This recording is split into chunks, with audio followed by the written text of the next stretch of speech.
It's the end of the day with Ray. Hello, my friends. Well, you can see in that sharp interactive board of mine, I have Peter Kujawa from Service Leadership, and Peter's new at Service Leadership. He's the VP over there. Folks, here's the reality. You know, Service Leadership, I'm very passionate about. I talk about him quite a bit on the end of the day with Ray. I've experienced this group with my time with Milton Bartley at ImageQuest LLC in Nashville. And I wanted to bring Peter on today because the channel obviously is in the process of pivoting into IT services. I think the dealers have finally been slapped in the face enough with the disruption of print. They realize they got to do it. Peter, it's so great to have you on today. And if you would just give us a little bit of background, because I know you came out of one of our dealer friends, E.O. Johnson. You had an IT service company, but let's start with that story and then we'll have a conversation. Sure. Well, thanks for having me on, Ray. It's a real pleasure. And my backstory in IT and in the Office Technology channel is I joined LockNet in 2010, and it was a turnaround. The year I got there leading up there, LockNet had done about 2.2 million in revenue and lost somewhere around $1.5 million, and which is not a lot of fun to be in that position, No. as many know. And so we spent the next 6-8 months trying to figure out how to make payroll and really slash expenses and boost some revenue and try to figure out this thing called the managed IT business. And after about 6 or 8 months, we were doing better, but I was pretty convinced that mathematically it was not possible to make money in the IT services business, that most of these companies existed as a place for the owners and their buddies to have jobs, and that nobody was actually profitable. Mm-hmm. And in 2011, we discovered Service Leadership, and we started benchmarking and seeing where we were making mistakes, and we joined a Service Leadership peer group. And we pretty quickly figured out that, in fact, it is possible to make money in the business, and there's a bunch of people out there doing that. And we just needed to make some fundamental changes in our go-to-market and what we were pricing things at and our sales model, etc. So we did that. And in August of 2012, we had the good fortune of being acquired by E.O. Johnson. Mm-hmm. And E.O. Johnson was a great company, very supportive of what we were doing, wonderful ownership. And so we did $4.4 million the year that we were bought by E.O. And we were just starting to make money in the business by then. And when I left E.O., the company a couple of years ago was over 16 million of revenue in LockNet and profitable. And we had basically tripled the number of employees, and it was doing all the things that you want your IT services business to do within your dealership. Well, Peter, it's refreshing to hear people talk about real numbers. It's refreshing to hear people tell a real story of progress, because one of the things that's just frustrated me for so long on our channel is there's so much knocking out of the park. We're kicking butt. Everything's great. And I agree with you, whether you're a $50 million copier business that wants to get into IT or whether you're a $6 million copier business that wants to get into IT, most of the IT companies in the marketplace today, for the most part, are lifestyle businesses. And you know, you can make a great living for the owners or whatever but that's not going to help you grow into a really successful $15 million company without strict discipline. And you know, and I think that's probably what we're missing. If you have a big print business with revenues coming in, and of course those revenues keep declining, to support all the bad management in the IT business, it makes it a little bit easier. So, you know, just tell us a little bit how Slick, because I know there's, well, I hate to use the word benchmarking, because a lot of times it depends on what you're marking or who's on the bench, as I say. But, you know, tell us a little bit about how Service Leadership goes into the market, and let's stick to the print channel for now, because I know you guys deal with IT providers way more than you do with print. Print's just a small portion of Sure. the people you help. But how can you help our friends in the print sector, whether they're a $2 million print company or whether they're a $200 million print company? Well, there's a few things that we do for all of our clients that are available, including for the print channel. We're most known for our benchmarking, as you alluded to, and so our benchmarking is by far the most comprehensive, the most accurate benchmarking data in the IT services business anywhere. We benchmark worldwide. We benchmark small IT businesses, large IT businesses, some in the hundreds of millions of dollars in annual revenue. And we benchmark companies that are one office. We benchmark multiple locations. We benchmark PE back, non-PE back. We benchmark imaging channel, non-imaging channels. So our benchmarking data is irrefutably the best in the business because of the size of the sample, the breadth, and and the depth of it. So on a quarterly basis, our benchmarking clients feed their data into us, and we determine top quartile adjusted EBITDA performance. And so those are our best in class companies, anybody who makes it into the top quartile. And our benchmarking clients then receive a report back that shows how they compare to best in class. So our most recent quarter that we completed shows that 25% of the channel, including both imaging and non-imaging, all IT services businesses, about 25% of the channel is making somewhere north of 17 to 18% EBITDA, mm-hmm. And about 17, and those are our top quartile performers. About 25%, our bottom quartile, are losing money. Mm-hmm. By definition, a quarter of the IT services companies out in the marketplace today are losing money in the business. And then the median companies are making money, but they're not making much. And so they're working awfully hard in some cases to just barely keep their head above water. And so so the important thing with that is that, again, 25% of the companies out there are consistently delivering best-in-class EBITDA, mm-hmm. that's north of 17 to 18%, depending on the quarter. So it is, in fact, possible to make money in the IT services business. There's a whole bunch of companies out there today that are, and they're delivering those results very consistently. So another thing that we see in the top quartile is the companies that are there tend to stay there. So, and the reason is because they're doing the foundational things in their business that make them get to that point. And once they're doing that in their business, they're not going to go back, right? And so the companies that are bottom quartile, those you see a lot of companies cycle in and out of because they're either going to have to be sold as a distressed asset, mm-hmm. or they're going to go out of business at some point. At some point, something's got to give, right? They can't keep losing money quarter after quarter, year after year. But the top quartile, which is what we really focus on getting everybody to, those companies are foundationally stronger, and what we refer to as their operational maturity level, or their OML, is much higher. So those companies tend to be north of a 3.5 or 4 OML, mm-hmm. And it makes a significant difference in their ability to deliver consistent results quarter after quarter.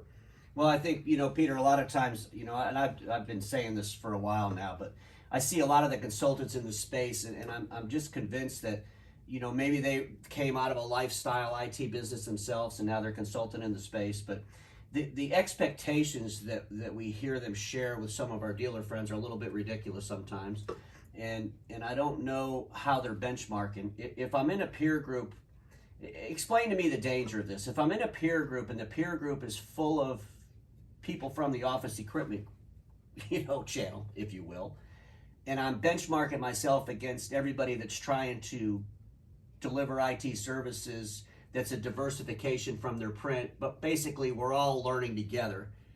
How is that really valuable benchmarking if I'm not including the rest of the world of IT, if you will? Yeah, the important thing, I guess I'll talk about our benchmarking and why we think it's the best is just the size of the sample. As I said, the breadth and the depth of the types of IT services companies that we benchmark, the nuance of them and the size of them geographically, and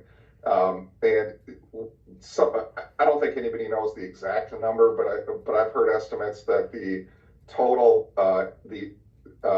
print channel IT services business makes up somewhere in the neighborhood of 5% of all the IT services in the U.S.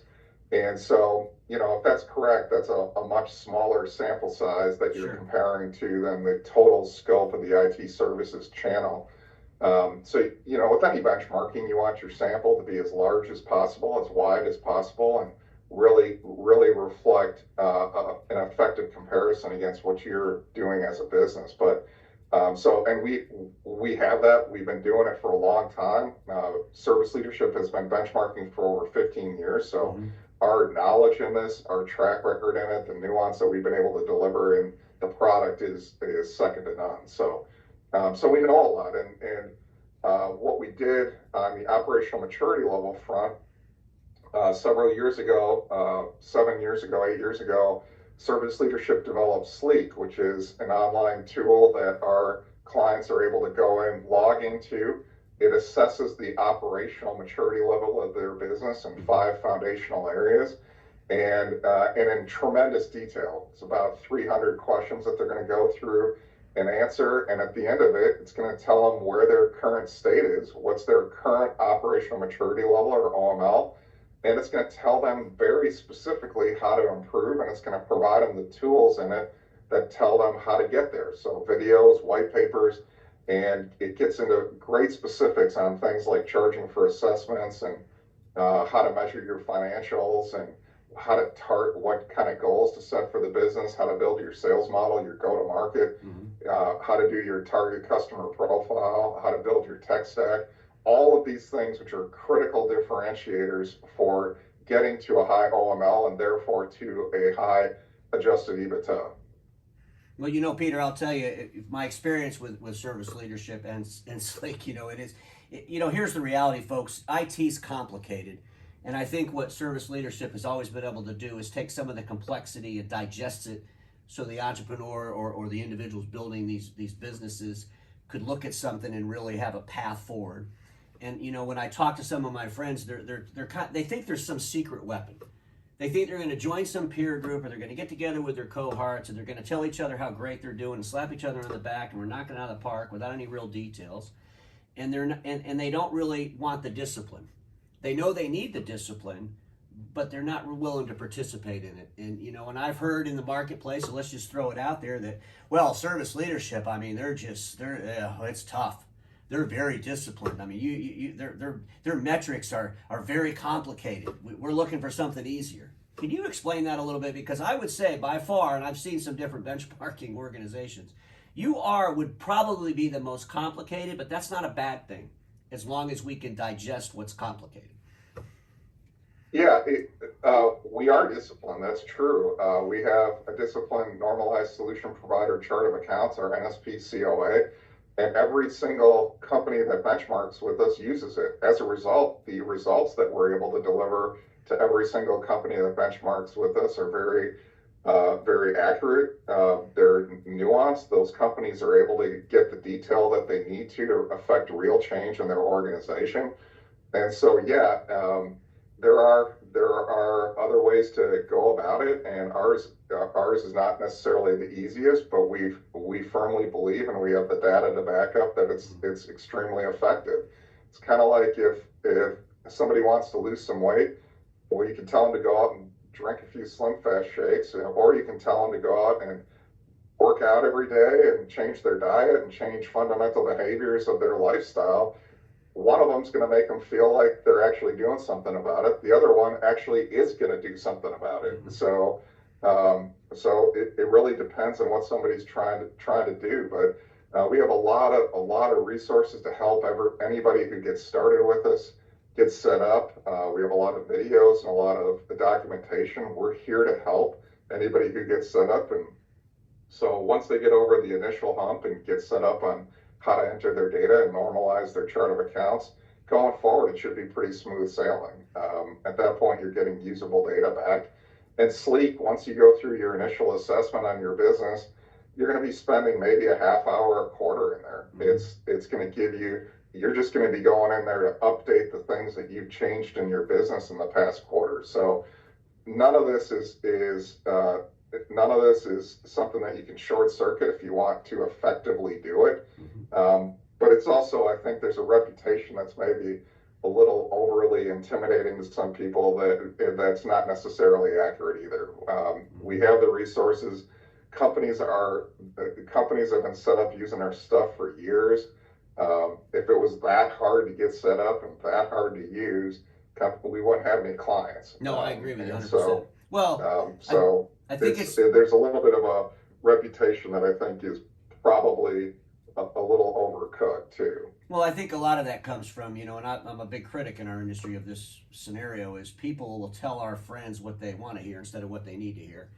And quite honestly, if you're going to hire someone to help you basically transition into IT, which is a whole different deliverable outside of print.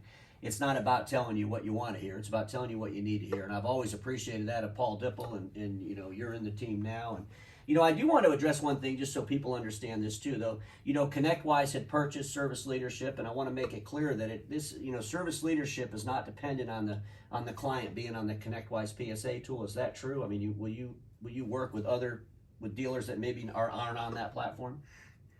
Yeah, you bet. It's a great point. So ConnectWise bought Service Leadership just over a year ago, and it's been really fantastic because ConnectWise understood that the confidentiality of our data that we receive from our members is sacrosanct, and so we have EULAs with our clients that require us to maintain a wall around their data, and ConnectWise has respected that, kept us as a standalone business, but at the same time, they provided us with tremendous resources from a development standpoint to improve our products, and also ConnectWise. Even if you're not a ConnectWise partner, you can purchase our products through ConnectWise. They've created a bundle that's roughly 50% of the price if somebody buys them together, buys our benchmarking and Sleek together, that they would have been prior to the acquisition.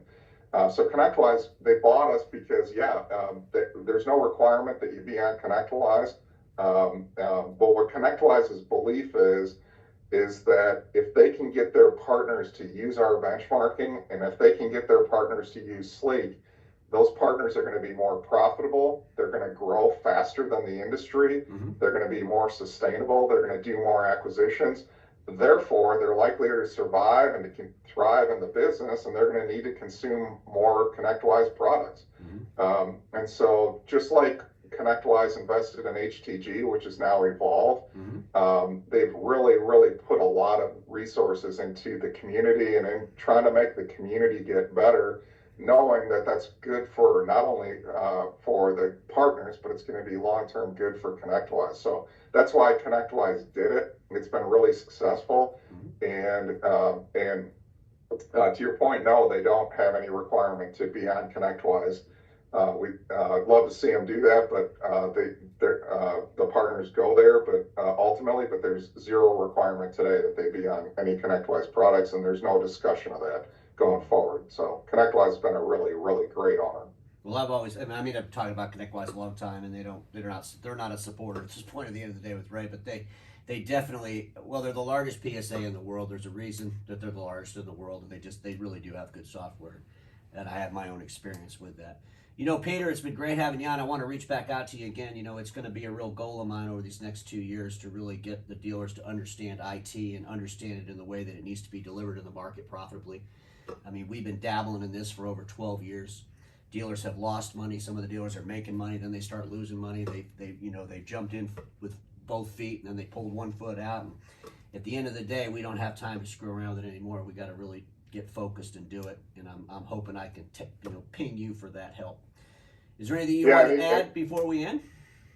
No, anytime, Ray. I'd be happy to come back on. And your point is really right, and that is if you don't do it correctly, not only will it negatively impact your customer base that you're relying on for print, but it's going to add a lot of risk to your business. It's cyber risk. It's a whole new level of risk that you can inject into your business. So it really is important. We want to see all of the dealers out there do this the right way, do this in a way that's going to be sustainable, long-term, profitably, not put their business at risk, and deliver the kind of results back that make it worth their while. I told the story last week, had the pleasure of addressing the ECS conference, and one of the stories I told was back when we were bought, I started going to, back in 2012, 2013, started going to office technology events, and at every one of them there was a speaker telling about how you could address the decline in print, and how by getting into managed IT, and how it's an easy business for you to get into and make a bunch of money. And at the same time, I was going to managed service events, and there were OEMs there telling the MSPs that they should get into managed print, that it's an easy business for you to bolt on to your existing business. And the truth, as we know, as you know, is neither of those statements is true. Both businesses are tough businesses. You got to really know what you're doing. to be successful in them. So anybody going into the IT services business should know that it's not going to be easy money. It's going to be tough. It's competitive, that there's a lot of things that you can do, but there's a path to success, and that there's a ton of dealers out there today that are doing this successfully, that are seeing results, that are making money and helping transition their dealership. So it is not only possible, it's being done today. Well, the directions are there. The directions are proven. The question is, are dealers willing to follow the new directions, or are they going to continue to try to navigate on old maps that don't account for any of the new changes? And that's the issue that I see in most of the cases. But it's been great having you on, because we all know this: status quo is the killer of all that'll be invented. Don't get stuck.